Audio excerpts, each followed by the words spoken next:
Hey guys, welcome to channel UP triple S C का अड्डा। I hope you are doing well और आप जिस किसी भी एग्जाम की प्रिपरेशन कर रहे हैं वो भी अच्छी चल रही होगी।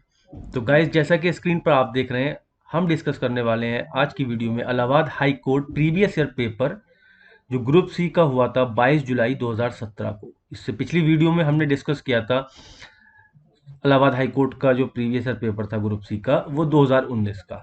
तो आज हम 17 का डिस्कस करने वाले हैं, जिसमें इंग्लिश वाले सेक्शन को हम डिस्कस करेंगे। ठीक है, तो मेरी सभी से रिक्वेस्ट है, जो भी Allahabad high court group C के एस्पिरेंट्स हैं वो वीडियो को एंड तक ज़रूर देखें। वीडियो अच्छी लगे तो वीडियो को लाइक और शेयर भी कर दें। ठीक है, तो स्टार्ट करते हैं आज का सेशन बिना देरी करते हुए। तो पहला क्वेश्चन जो था वो था find the word that means the same as the underline word. ठीक है, तो अंडरलाइन की जगह मैंने यहाँ पर इसका कलर चेंज कर दिया है। तो क्या है सेंटेंस हमारा, that the boy had not recognised the president was obvious. ठीक है, तो ऑब्वियस का हमें जो है सिनोनिम बताना है, यानी कि समानार्थी इसका बताना है। तो सबसे पहले हमें इसका मतलब पता होना चाहिए, तभी तो हम समानार्थी बता पाएंगे, यानी कि सिनोनिम्स इसका बता पाएंगे। तो इसका मतलब जो होता है वो होता है इजी टू सी, मतलब इजी टू सी और अंडरस्टैंड, मतलब किसी ऐसी चीज को आप आराम से समझ सकें या देख सकें। ठीक है, तो इस चीज में अगर हम इसका सिनोनिम देखें ऑप्शन रख के, तो क्लियर है, हिडन है, सीक्रेट है और हेजी है। तो यहाँ से हमें कोई डाउट नहीं होना चाहिए, ऑप्शन ए जो है वो इसका करेक्ट हो जाएगा। अगर हेजी की बात करें तो हेजी क्या मतलब होता है, नॉट क्लियर। ठीक है, कहते नहीं है कभी कभी जो वेदर है वो हेजी है। ठीक है, तो क्लियर नहीं है, ठीक, धुंध आ गई। तो इसका ऑब्वियस का जो सिनोनिम्स होगा वो क्लियर हो जाएगा यहाँ से। अगला क्वेश्चन जो है वो है find the word that means the opposite of the underlined word. ठीक है, अपोजिट का मतलब होता है विलोम शब्द हमें बताना है। ठीक है, तो अंडरलाइंड इसमें आई थिंक ये वाला पार्ट है, रिपील का हमें जो है एंटोनिम बताना है। तो फिर वही बात, सबसे पहले रिपील का पहले हमें मतलब पता होना चाहिए, तभी हम इसका जो सिनोनिम्स है या फिर एंटोनिम्स है, अपोजिट वर्ड है, वो ही हम तभी बता पाएंगे। तो रिपील का मतलब पहले हम समझ लेते हैं। इसका मतलब होता है to make somebody feel horror और डिस्गस्ट, यानी कि किसी को बहुत बुरा फील कराना एक तरीके से, वो इसका मतलब होता है। ठीक, तो इसका जो एंटोनिम्स होगा वो हो जाएगा अट्रैक्ट। ठीक, अट्रैक्ट का मतलब होता है किसी को, मतलब अपनी तरफ आकर्षित करना है। ठीक है, तो बाकी अगर हम देखें, एब्जॉर्ब का मतलब होता है कोई चीज़ सोख लेना। ठीक है, कंफ्यूज का मतलब आप समझ ही रहे हैं, कंफ्यूज होता है। ठीक है, और जो कंसंट्रेट है इसका मतलब होता है कि आप ध्यान केंद्रित कर रहे हैं, आप किसी चीज़ पर मतलब फोकस किए हुए हैं। ठीक, तो ऑप्शन ए इसमें करेक्ट हो जाएगा। नेक्स्ट क्वेश्चन है 28, find the word that means the opposite of the underline word. ठीक है, फिर से हमें एंटोनिम्स बताना है, और अपोजिट की बात करें तो इसमें जो है प्लमेट जो है, इसका हमको एंटोनिम्स बताना है। ठीक है, तो अगर हम मीनिंग देखें इन सबके, तो प्लेमिनेट का सबसे पहले हमें मतलब पता होना चाहिए कि प्लेमिनेट का मतलब क्या होता है। तो इसका मतलब अगर हम देखें तो मतलब होता है इसका फॉल सडनली, मतलब अचानक से गिर जाना, and quickly from a high level. ठीक है, ऊपर से। ठीक है, जैसे कि अगर मैं आपको पिक्चर बना के दिखाऊं और यहाँ से ये कोई गेंद ऐसे एकदम से ये गिर जाए, ठीक है, तो इस चीज़ को प्लमेटेड कहते हैं। ठीक है, तो कंप्लीटली फॉलन इसका करेक्ट आंसर होगा। अच्छा, इसका अपोजिट बताना है। ठीक है, तो Ryzen sharply, multi multiplied twice और प्लेइंग डाउन, इसके चार ऑप्शन है। तो चारों में जो है वो राइजन शार्पली जो होगा वो करेक्ट हो जाएगा। ठीक है, अपोजिट। ठीक ठीक।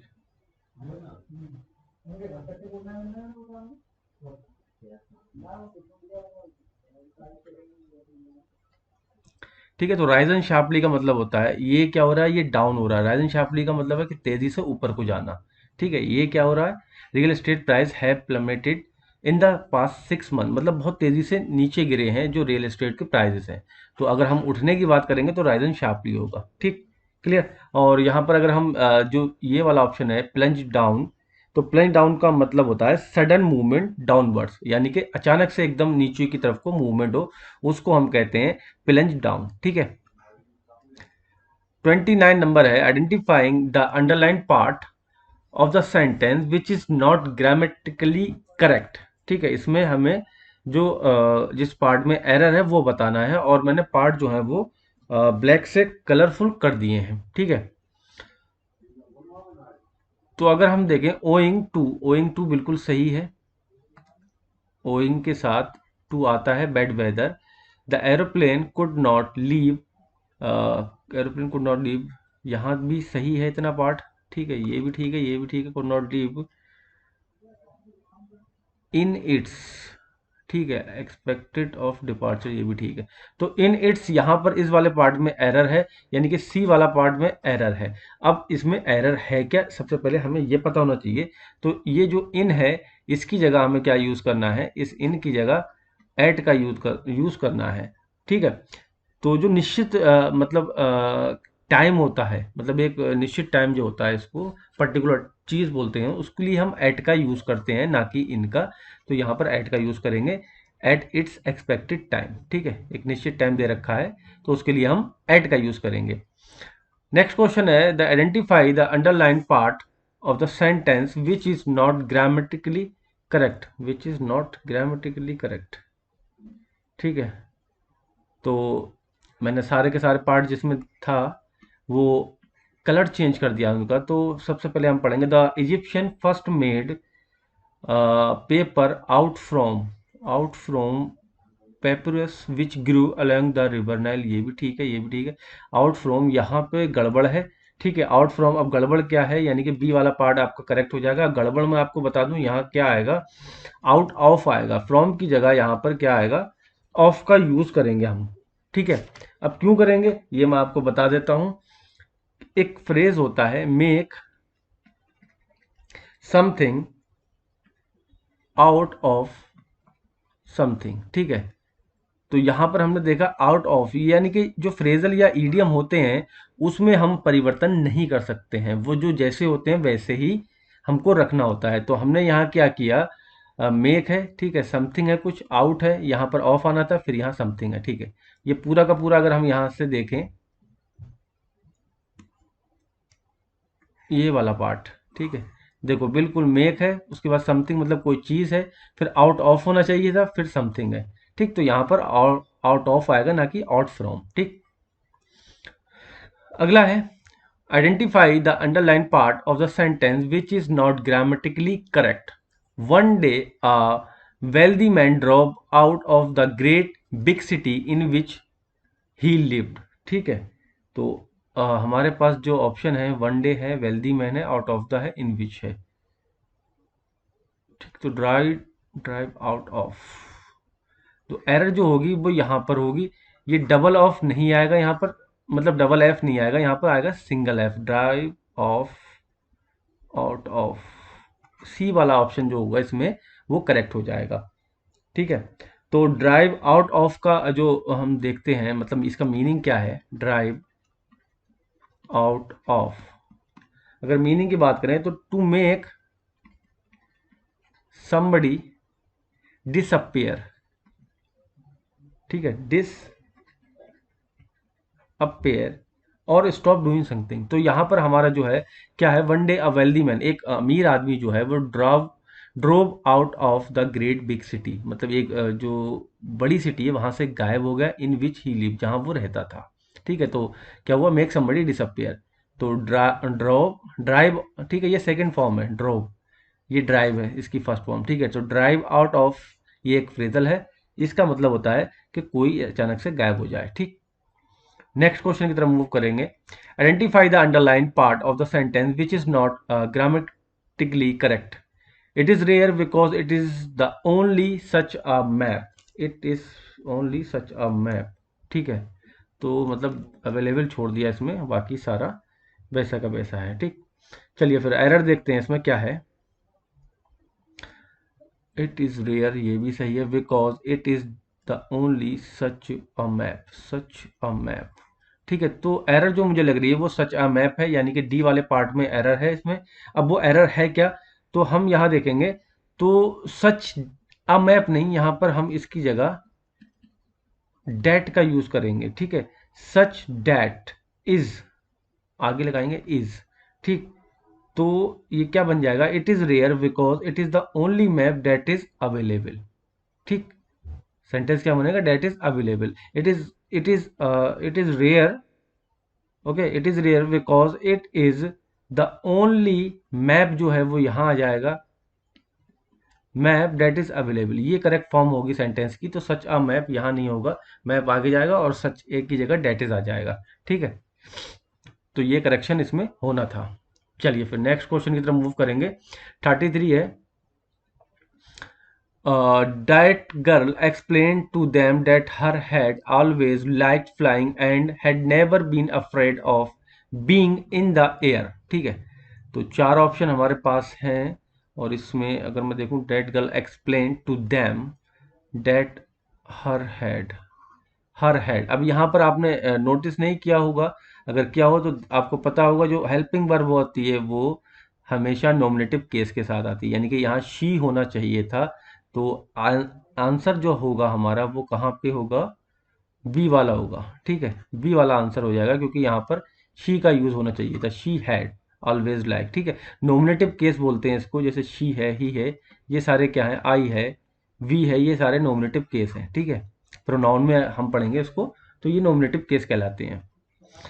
नेक्स्ट क्वेश्चन है, और ये PQRS भी बोलते हैं इसको, और जंबल, इसको ग्रामर में जंबल बोलते हैं वैसे, और देसी भाषा में इसको PQRS बोलते हैं। तो हमें क्या करना होता है, ये चार सेंटेंस दे रखे हैं, इसको हमें क्रम में मीनिंगफुल सेंटेंस बनाना है। ठीक है, तो सबसे पहले हमें पता है कि क्या होना चाहिए, हमारा जो सब्जेक्ट है वो सबसे पहले होना चाहिए। तो इम्पेटेशनली फॉर, ये तो बाद में आएगा क्योंकि यहाँ सब्जेक्ट कुछ दिख नहीं रहा। वी सेट, अगर हम बात करें तो वी सेट, यानी कि वी सेट सबसे पहले ये होगा, वी सेट वेटिंग, हम बैठ गए, और वेटिंग मतलब इंतजार कर रहे हैं किस चीज का, ये हमें अब पता करना होगा। ठीक है, और टू बिगिन द मूवी, और इम्पेशेंटली फॉर, इम्पेशेंटली मतलब बेसब्री से, तो यानी कि यहाँ पे आएगा, हम we sat waiting impatiently for, मतलब हम बैठ गए और बेसब्री से इंतजार कर रहे हैं।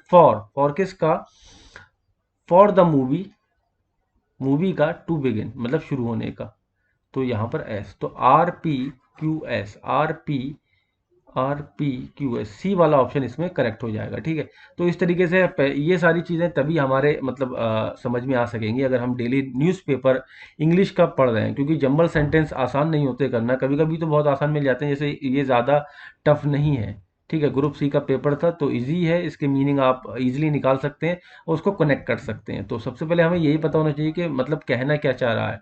अगर हमें यही नहीं पता होगा, हम उसका ट्रांसलेट नहीं कर पाएंगे, तो मुश्किल हो जाएगा ये सब करना। तो हैबिट बनाइए इंग्लिश पढ़ने की। ठीक है, इंग्लिश में मोस्टली आप टाइम दिया करें, कोई भी चीज़ पढ़ने का, या फिर मूवी भी देख रहे हैं तो वो इंग्लिश में कोशिश करें कि देखने की, हॉलीवुड मूवी सब टाइटल के साथ देखें स्टार्टिंग में। ठीक है, नेक्स्ट क्वेश्चन जो है वो है हमारा फिर से जंबल से। ठीक है, और इसमें भी चार हैं, तो अगर हम देखें, द मिनिस्टर टोल्ड, तो सबसे पहले तो द मिनिस्टर टोल्ड यही आना चाहिए। ठीक है, द मिनिस्टर टोल्ड, मिनिस्टर ने कहा, अब किसी से तो कहा होगा कुछ, तो यहाँ पर हमें ऑब्जेक्ट चाहिए, तो इसमें भी ऑब्जेक्ट नहीं है और यहाँ भी नहीं है, यानी कि ये वाले पार्ट में ऑब्जेक्ट है, तो आर आ जाएगा। The minister told them that business. ठीक है, बिजनेस के बाद हमें देखना है अब कौन सा वाला आ सकता है, बिजनेस टू एक्सपेंड या फिर business have a golden opportunity to expand. तो यहाँ पर क्यू आएगा और यहाँ पर एस आएगा, तो PRQS, PRQS, अच्छा ये वो नहीं है, क्यू है। ठीक है, डी वाला ऑप्शन जो है वो इसमें करेक्ट हो जाएगा। राइट, चलिए फिर आगे बढ़ेंगे।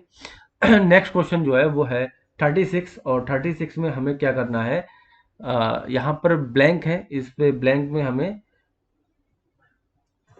आर्टिकल डालने हैं। ठीक है, तो फॉर, यहाँ ब्लैंक है, single item billing in the supermarket you need to go to, अब यहाँ पर क्या आएगा, टू द, यहाँ पर जो है सुपरलेटिव है तो द यहाँ पर आएगा, ठीक है। डेफिनेट आर्टिकल आएगा यहाँ पर, सुपरलेटिव के साथ हमेशा डेफिनेट आर्टिकल आता है। द लास्ट काउंटर, ठीक, द लास्ट काउंटर।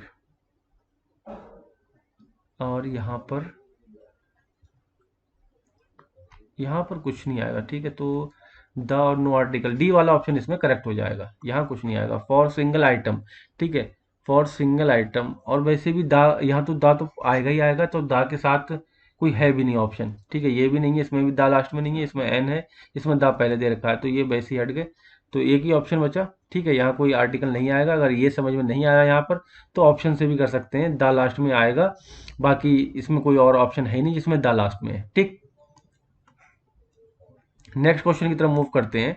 यहाँ फिर से हमें ब्लैंक दे रखे हैं और आर्टिकल ही यहाँ पर हमें डालना है, ठीक है। तो द यंग किंग, यहाँ पर द आना चाहिए। The young king of Nepal plants a tree to mark the celebration, ठीक है। दोनों चीज़ें ये जो है वो डेफिनेट हैं, ठीक है, निश्चित है। और निश्चित के साथ डेफिनेट के साथ द आर्टिकल का यूज होता है, तो दो बार द, यानी कि ऑप्शन ए जो होगा वो इसमें करेक्ट हो जाएगा। चलिए फिर 38 नंबर क्वेश्चन है। The employer and his manager have come, ठीक है, या ब्लैंक है, conflict about the implementation of the project, ठीक। तो हमारे पास ऑप्शन है ओवर, विद, इन और इनटू। तो कम इनटू, अगर मैं यहाँ इनटू लगाऊं तो इसका मतलब हो जाएगा कम इनटू, ये एक फ्रेज हो जाएगा, मतलब to be important in a particular situation, ठीक, ठीक है। तो इसका मतलब ये हो जाएगा to be important in a particular situation. The जो एम्प्लॉयर है और मैनेजर है वो इम्पोर्टेंट है किसके लिए, जो इम्प्लीमेंटेशन है प्रोजेक्ट का उसके लिए, ठीक है। तो अगले क्वेश्चन की तरफ मूव करते हैं। Choose the best option to fill in the blank. The thief will not be able allowed to get, और यहाँ स्पेस है, विद हिज रॉबरी, ठीक है। तो यहाँ कौन सा आ सकता है वो हमें देखना है। गेट के साथ ये एक प्रीपोजिशन आएगा जो एक फ्रेजल वर्ब बन जाएगा बाद में। तो गेट अवे, यानी कि सी ऑप्शन इसमें करेक्ट हो जाएगा, गेट अवे। और गेट अवे का अगर हम देखें क्या मतलब होता है, ठीक है, गेट अवे। तो गेट अवे का मतलब होता है to steal something and escape with it, मतलब कुछ चुराना और उस चुराई हुई चीज के साथ भाग जाना, ठीक है। तो यहाँ पर सेंटेंस हमारा क्या है, the thief will not able to allow, जो थीफ है वो उसको अलाउ नहीं किया गया है टू गेट अवे, मतलब भाग जाना चुराई हुई चीज के साथ। तो ऑप्शन सी जो होगा वो इसमें करेक्ट हो जाएगा। नेक्स्ट है, Dharma decided to forget the past incidents and not hold any enmity, ठीक है। एनमिटी हो, और एनमिटी के साथ हमेशा क्या आता है, अगेंस्ट आता है, एनमिटी अगेंस्ट हिज नेबर, ठीक है।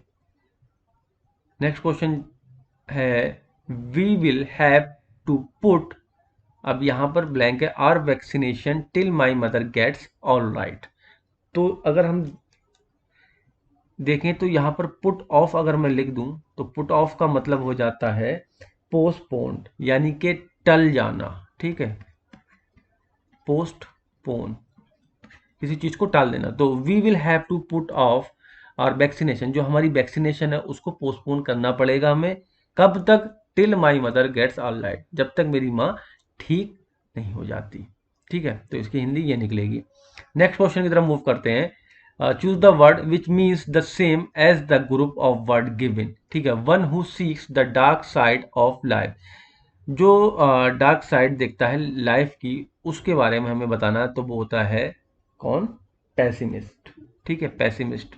और ऑप्टिमिस्ट कौन होता है, ऑप्टिमिस्ट हमने शायद पिछली वीडियो में ये डिस्कस किया था, आशावादी, या फिर जो ब्राइट साइड देखता है उसको हम ऑप्टिमिस्ट कहते हैं, ये निराशावादी होता है, ठीक है। पैसिमिस्ट कौन होता है, निराशावादी, जो हमेशा नेगेटिव चीजें देखता हो, ठीक। नेक्स्ट है अ कलेक्शन ऑफ लाइन, अगर आप कलेक्टिव नाउन पढ़ेंगे तो उसमें आप ये सारी चीज़ें पढ़ेंगे, और ये शायद टू सेकंड और थर्ड में भी हैं ये सारी चीज़ें ग्रामर में, मतलब क्लास 2 और क्लास 3 में ये मिलेंगी। तो ये होता है pride, a pride of line, ठीक है, क्लियर। आगे बढ़ते हैं। चूज द करेक्टली वर्ड, जो यहाँ पर इसमें करेक्टली वर्ड दे रखा है वो देखना है। तो कंपटीशन, इसमें इसकी स्पेलिंग सही है, बाकी सब गलत हैं ये, ठीक है, कंपटीशन। अब यहाँ से 45 से हमें क्या मिलेंगे, जो है पैसेज है, पैसेज देखना है और वही मतलब पढ़ना है इसको और देखना है। तो what determine the size of a desperate village in part of Karnataka, ठीक है। तो यहाँ पर क्या है, पॉपुलेशन, ये हमें कहाँ मिलेगा, हमें पहले वाले ही से ये मिल जाएगा सारा का सारा, ठीक है। The dwelling of the people are scattered, scatter मतलब बिखरे हुए, मतलब जगह जगह उनके घर बने हुए हैं, according to the farm areas own और कल्टिवेटेड बाई ईच फार्मर, ठीक है। तो यहाँ से हमें पता लग जाएगा जो पॉपुलेशन है, उससे हमें पता लग जाता है कि साइज क्या है, ठीक। नेक्स्ट फिर क्या है, what is the special future, होगा ये फ्यूचर ऑफ सच विलेज, ठीक है, फ्यूचर ऑफ सच विलेज। तो इसमें आप पढ़ेंगे, ठीक है, और पढ़ने के बाद आप इसका आंसर करेंगे ये वाली लाइन से, ठीक है। Village and and another start, एक विलेज खत्म होता है दूसरा स्टार्ट होता है, तो हम क्या करते हैं, ये सारे मतलब जो है फीचर्स हैं, फीचर्स होगा ये। तो we can not see their boundaries, इनकी बाउंड्रीज नहीं होती, क्योंकि एक खत्म होता है दूसरा चालू हो जाता है, तो पता ही नहीं लगता कि कौन कहाँ पे किसकी बाउंड्री हो रही है, ठीक है। तो थोड़ा सा घूमा हुआ था, मतलब आपको इंग्लिश अच्छे से आना चाहिए, उसका मीनिंग आप निकाल पाते हो तभी इस पैराग्राफ को कर सकते थे, वरना अदरवाइज आप इसमें बहुत ज़्यादा गलतियां करते हैं। What is the most crucial concern for people living dispersed village, ठीक है, डेस्पर्स विलेज में जो रहने का क्रूशियल कंसर्न है वो क्या है, ठीक है। तो इसका आंसर जो होगा वो होगा सेफ्टी, ठीक है। यहाँ पर क्या होता है गाँवों में, मैं बिना पढ़े ही, मतलब मैंने पढ़ रखा था एक बार, अभी नहीं पढ़ रहा हूँ। तो वैसे भी हमें पता है कि गाँव में क्या होता है, सबसे ज़्यादा सेफ्टी होती है, क्योंकि लोग सब आपस में कनेक्टेड होते हैं, ठीक है। और ये बात इसमें लिखी भी है एक जगह, मैं आपको दिखाता हूँ। ये आप अगर देखेंगे तो इनको सेल्फ डिफेंस भी आता है, ठीक है। Desperate village has made some communities, और कम्युनिटीज़ दे रखी हैं जैसे नयार्स, मारवाड़, ये सब, मतलब ये सबको क्या आता है, मार्शल रेसेस हैं, ठीक है। ये अपनी तरीके की मतलब जो भी उनकी होती है सेफ्टी के पर्पज़ से वो ये लोग करते हैं, ठीक है। और आपस में मतलब गांव भी कनेक्टेड होते हैं, तो सब एक दूसरे की हेल्प के लिए भी होते हैं। तो सेफ्टी क्या है, मोस्ट क्रूशियल कंसर्न होगा इसका, मतलब एक तरीके से निचोड़ है, एग्जैक्टली वर्ड आपको नहीं मिलेंगे देखने को। Which phrase from the passage best describe the opposite of dispersed village, ठीक है। डिस्पर्स्ड विलेज का जो है आपको क्या बताना है, अपोजिट बताना है। तो इसका आंसर जो होगा वो होगा न्यूक्लिएटेड विलेज, ठीक है। नेक्स्ट जो है वो है, how do the person in the village defend themselves from external danger, जो एक्सटर्नल डेंजर बाहरी खतरे से कैसे डिफेंड करता है। तो अभी हमने लास्ट वाली लाइन में आपको दिखाया था, वो क्या था, बाय यूजिंग मार्शल आर्ट, ठीक है। मार्शल रेसिंग लिखा हुआ था वहाँ पर, ठीक है, यहाँ पर आर्ट दे दिया, तो don't be confuse in that. The last question of the today today's video, the snacks serve at the wedding were delicious, तो हमें इसका क्या बताना था, सेम मीनिंग यानी कि सिनोनम बताना था, ठीक है। तो डिलीशियस का मीनिंग आई होप के सबको पता होगा, यानी कि बहुत ही ज़्यादा स्वादिष्ट। तो tasty is the right answer for that question. So guys, आज के लिए इतना ही। उम्मीद करता हूँ कि आपको वीडियो पसंद आई होगी। अगर वीडियो पसंद आई हो तो प्लीज़ वीडियो को लाइक और शेयर भी कर दीजिए, जो भी एएससी ग्रुप सी के एस्पिरेंट है उन तक। और चैनल को अगर सब्सक्राइब नहीं किया है तो प्लीज़ गाइस चैनल को भी सब्सक्राइब कर दीजिए। Thank you very much. जय हिंद।